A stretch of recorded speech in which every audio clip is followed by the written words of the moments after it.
Greetings. I'd like to share a little bit of history with you today. On October 8th of this year, soon to be President-elect Biden traveled up to Gettysburg, Pennsylvania to give a speech. And it's considered an important moment in his campaign prior to the November 3rd election. Now, why did he go there? Well, of course, he was there to commemorate a great moment from American history, and certainly to echo some of the themes of that moment. So it was 157 years ago today that our 16th president, Abraham Lincoln, traveled to Gettysburg to give a few remarks as part of a dedication ceremony of a cemetery there commemorating the battle that had occurred in July. Lincoln gave a short speech, roughly 3 minutes, 271 words.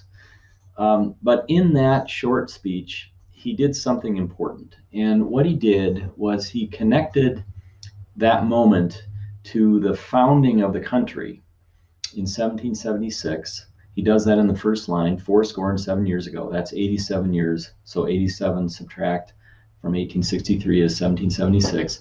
And particularly, he was connecting to the second paragraph of the Declaration of Independence. And notice that he uses the proposition that all men are created equal. Proposition, an idea put forward.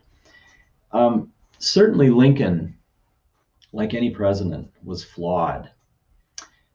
Certainly as a nation, the proposition, the idea of everyone being treated equally is a huge challenge.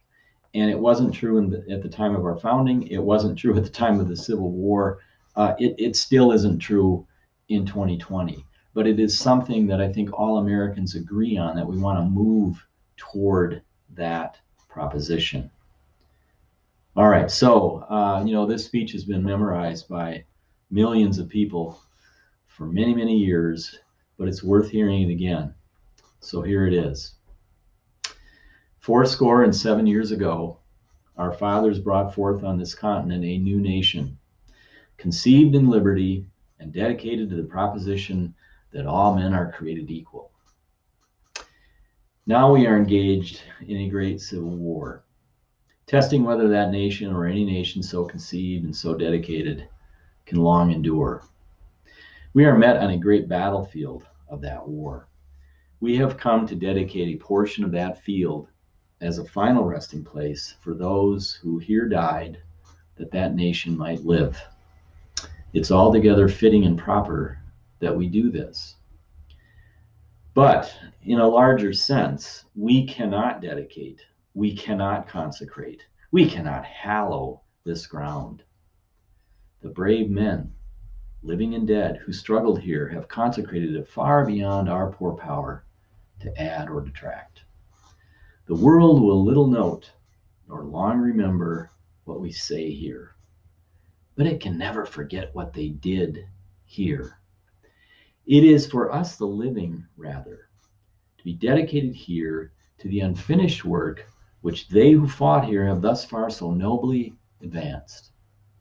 It is rather for us to be here dedicated to the great task remaining before us, that from these honored dead we take increased devotion to that cause for which they gave the last full measure of devotion, that we here highly resolve that these dead shall not have died in vain, that this nation under God shall have a new birth of freedom, and that government of the people, by the people, for the people, shall not perish from the earth.